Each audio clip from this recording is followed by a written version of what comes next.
Student, the chapter Deep Water is continued from the book Flamingo for class 12th. Here we are starting with the textual reading.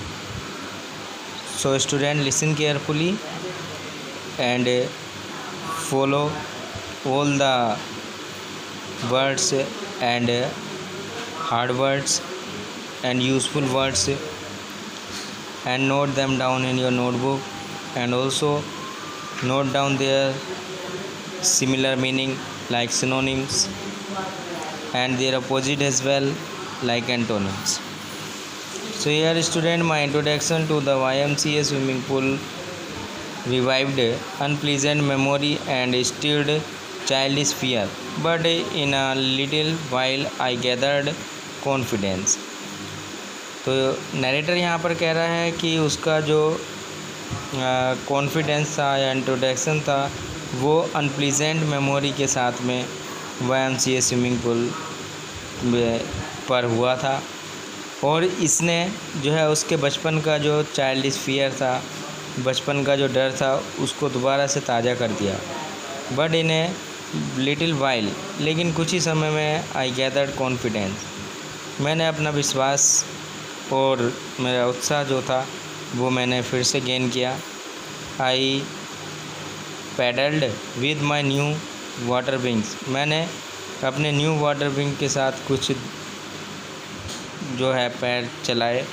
Watching the other boys, दूसरे बच्चों लड़कों को देखते हुए, and trying to learn by aping them, और trying to learn by aping them, और उनके साथ जो है उनकी कॉपी करते हुए मैंने कुछ सीखना चाहा या स्विमिंग को सीखना चाहा। I did this 2 or 3 times on different days, मैंने ये ऐसा 2-3 बार अलग अलग दिन पर किया।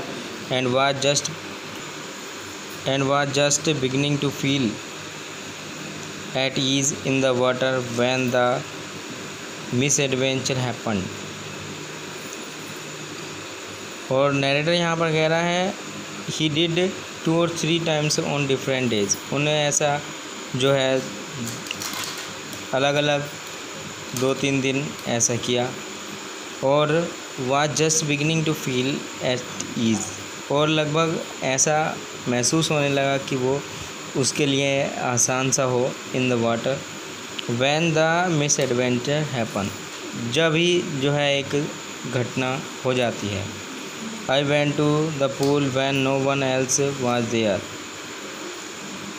नरेटर जो है पूल पर जब जाता है जब वहाँ पर कोई भी नहीं होता है। द प्लेस वाज क्वाइट, जो जगह पूल वाली जगह जो होती है बिल्कुल शांत होती है।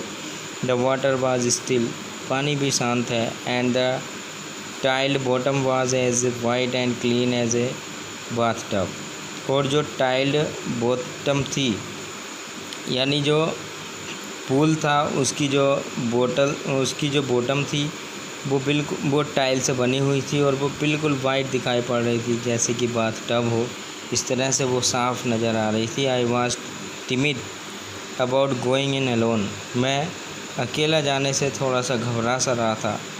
सो I sat on the side of the pool to wait for other, इसलिए मैं जो था दूसरों का इंतज़ार करने के लिए पूल की साइड पर बैठ गया। I had not been there long, मैं वहाँ पर लंबे समय से नहीं आया था। When in came a big bruiser of a boy, और तभी जो है एक बड़ा तकड़ा सा लड़का वहाँ पर आ गया। प्रोबेबली 18 years ओल्ड, लगभग वो 18 ईयर का था। He had thick hair on his chest, उसकी चेस्ट पर जो थे काले से और घने बाल थे। He was a beautiful physical specimen, वह एक सुंदर फिजिकल स्पेसिमेन था, यानी एक शारीरिक शक्ति का एक नमूना था। With legs and arms that showed rippling muscles, और उसके हाथ पैर जो थे एकदम बिल्कुल अच्छी तगड़ी मसल दिखा रहे थे। ही यील्ड, वो चिल्लाया, उसने ज़ोर से कहा हाय स्किनी, उसने कहा hi skinny, how would you like to be ducked, तुम किस तरह से डूबना चाहते हो। With that he picked me up, इसी के साथ उसने मुझको उठाया। And tossed me into the deep end, और मुझे जो था गहरे पानी की ओर फेंक दिया। I landed in A sitting position, मैं जो था बैठी हुई स्थिति से नीचे की ओर जा रहा था। स्वेलोड वाटर, हल्के हल्के यानी पानी के द्वारा मैं निगला जा रहा था। And went at once to the bottom, और तुरंत ही जो है पानी की तली तक पहुंच गया। आई वॉज फ्राइटेंड, मैं डरा हुआ था। But not yet frightened out of my wits, लेकिन अपनी बुद्धिमानी के कारण मैं पूरी तरह से भी नहीं डरा हुआ था। ऑन द वे डाउन, अरे yes,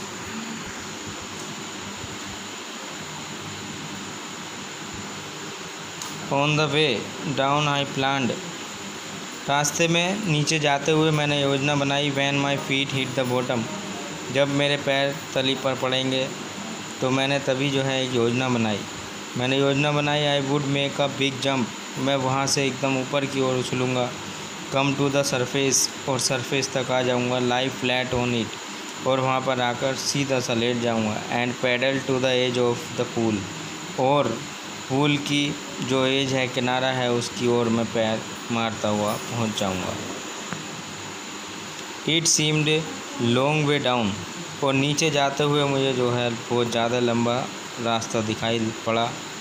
those 9 feet were more like 90, ये जो 90 फीट का रास्ता था, ये लगभग, ये 9 फीट का जो रास्ता था, ये लगभग मुझे 90 फीट की तरह लग रहा था।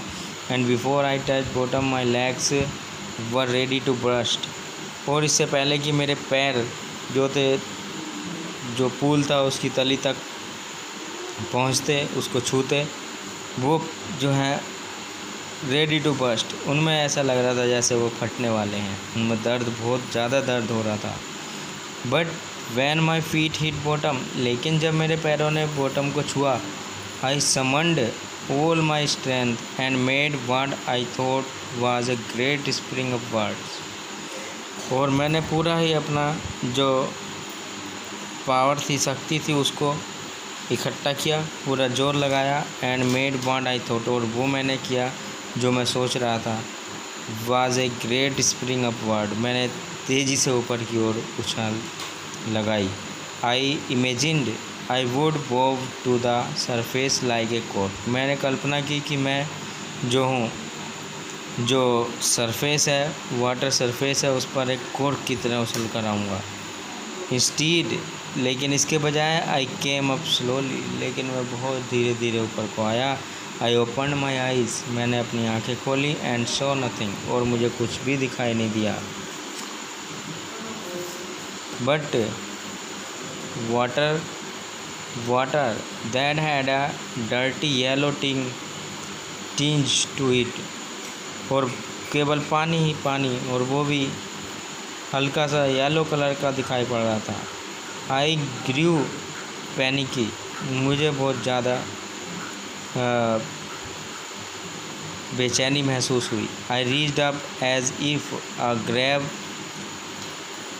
If to grab a rope and my hands clutched only at water, मैं ऊपर पहुंचा, मैंने जो था एक रस्से को पकड़ना चाहा, और मेरे हाथ जो है पानी पर ही पड़ पाए।